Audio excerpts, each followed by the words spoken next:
On-track tire performance is the name of the game. And with me from BF Goodrich is Jeff Godsey. And Jeff, 2 years in the Mazda Playboy MX5 Cup. What have you learned in those 2 seasons of tire development? Well, we've learned that our tire works really well with these car setups. And they get a lot of really good grip and long life from these tires. It's been quite some time of gathering a lot of data. Will we see any changes to the G-Force R1 tire for next year? No, we'll stick with the same tire we have this year. We made some changes for this year based on the competitors' input last year, and they really liked what we did to the tire. The competitors have been singing the praises of BFG. What kind of positive feedback have you been getting from the drivers? Well, they like the initial grip of the tire, and they like the way that it stays consistent and it doesn't fall off during the race. Well, that's 2 years with the Playboy Mazda MX5 Cup. BFG is on a roll with tire development. Looking forward to seeing what these BF Goodrich tire folks put together for the 2011 season for the Playboy Mazda MX5 Cup. You've got to think there'll be a few adjustments, maybe a compound, something like that, Elliot. No, I think they found something that they really like. You know, they may not change it at all because right now that means the guys do not have to do the extra testing for a new tire. They have a tire that they know works, they're happy with right now. Heading down into the corner here at Miller Motorsports Park. Battle is for third spot. Justin Piscatell in the 89 trying to take fourth away from Brian Rambleberg in the blue AMG car, the 4 car, and they're right behind Combs in the Cool Gas 77. I think that if it really comes push to shove, I think he'll just let Piscatell go by. Boy, Tim Probert to the inside of the boss there. Aaron Malkasian in that 11 car really slipping and sliding around here. Well, you know, when we seen him early, you could see him making multiple corrections in the corner like something had given up on the car. It's strange. I think he's having some issues with that car right now because he's a lot faster than this.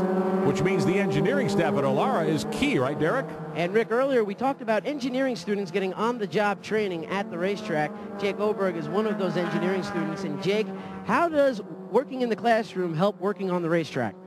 It gives me a real applicable knowledge as to what's really going on in the real world. Instead of just book knowledge, I get a real-world understanding of what's going on with the race car. As far as vehicle dynamics and such, it's never a situation of being in the classroom and wondering, how am I going to use this in the real world? As opposed to that, it's, man, I've been waiting to learn this. Can you take any of that information you learn at the track and apply it to better grades in the classroom? Straight A student. Well, guys, you heard it. Jake's a straight A student. And he's got an opportunity to really go to school at the racetrack, Elliot. Yeah, and I think that if you can go to the racetrack or someplace where you can really learn what the real world is, like he said, you get back into class and you understand why you're doing what you're doing, and I think when you go out to get a job, it's going to help you a lot. Lionel Kent about to send Nick Evans back to school, maybe by taking the lead away from him. No, Evans is able to close the door going down into turn 1. Yeah, but Evans missed the apex there, and I think that he is struggling some with the car. We've seen it a little bit where the car's sliding around, I think a little bit more than he would like, and it looks like Lionel Kent is able to hold a tighter line than right now Nick Evans is. And I think we're going to see him keep putting pressure on Nick Evans until he can get by. Evans in that Mazda Speed driver development MER 28 car. Here comes Lionel Kent from Knoxville, Tennessee on the inside. He won't be able to get by this time. Plenty of pressure being applied, though, by Lionel Kent. Yeah, I think a lot of times you do that because you want to have the guy not knowing when you're going to do something, and you're getting him to drive in the mirrors and watch what you're doing, get him drive a little deeper in the corner, misses apex, and when you miss the apex, then you're putting more into the tire and heating them up, and that's what he's doing right now, and Lionel's doing a great job of this, and it's so good to see him finally get that car working after all this time, because when they changed cars, he couldn't get it going. All right, let's take a listen to these Mazda MX5 Cup machines, our Mazda Zoom Zoom.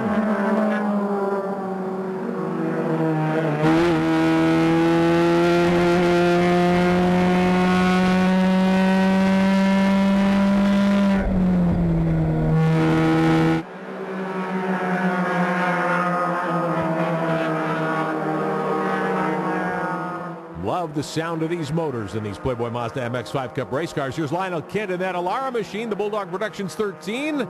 He's taken a lot of looks. He's swung out of line several different times. Elliott hasn't been able to get back around Nick Evans. If you want to keep up with our broadcast schedule for this series and also the Star Mazda Visit Florida Cup Championship, head to www.mazdaracing.tv. It'll give you air dates, air times, and the many cable and broadcast outlets where you can find our coverage. Battling here for third spot, the Cool Gas fast, 77. Jesse Combs has that position.